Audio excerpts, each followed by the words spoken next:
The Society of Actuaries Research Institute recently released an update to the Mortality Improvement Model, which is known as MIM 2021 version 2. And this new version produces estimates of mortality improvement rates by age and by gender, and can do that and look at the most recent past, but then also enable us to look at potential mortality improvement rates for the future. It can produce both national level across the whole population, looking at improvement. In addition, improvement rates can also be studied by socioeconomic quintiles and deciles. And Renora, we released a previous version of this back in April 2021. So why don't we highlight some of the new things that are included in the most recent version? So the MIM 2021 model is actually composed of a report and tools to help implement the methodology, as well as user guides.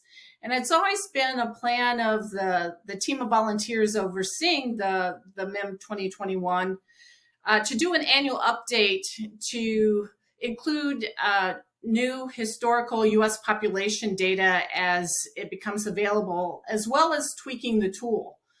So one reason for the new version was to add another year of data to the historical data period. So we actually have data now through 2019. Another reason is that we wanted to fully integrate the functionality of RPAC's 2014 model into MIM. So now with version 2, we can fully reproduce RPAC's mortality improvement scales. And Patrick, you were really helpful in working with this advisory group of key volunteers to update this projection tool. And I know you included some enhancements with this newest version, especially ways to consider COVID-19. What are some of the enhancements with this new tool and the way COVID-19 adjustments might work? That's right, Dale. This tool, it's more than just one new year of data. There's a couple important new features. One of which is a set of parameters that can be used to model the shock caused by COVID. So a user could introduce a shock that it's either transient or lasting if one's view is that there's a permanent change to mortality rates. If the shock is transient, then there would be a temporary elevation, a temporary deterioration of improvement rates, followed by a recovery.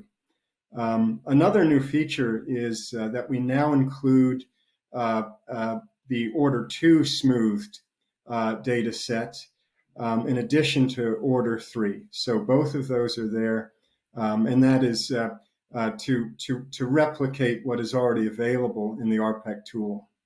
Well, Renora and Patrick, I really appreciate you spending a little bit of time stopping by to discuss this new mortality improvement model, MIM 2021 version 2. My pleasure, Dale. My pleasure too, Dale. Thank you. And to those of you watching, if you have any feedback or questions about this particular model, feel free to shoot us a note. Just contact us at research@soa.org. This mortality improvement model, MIM 2021 version 2, can be found at the SOA website. Just go to soa.org, click on the Research Institute tab, and then underneath mortality and longevity on the drop-down menu, you'll see it among all the different reports that we have in that practice area. Thanks for joining us today to learn more about projects coming from the Society of Actuaries Research Institute.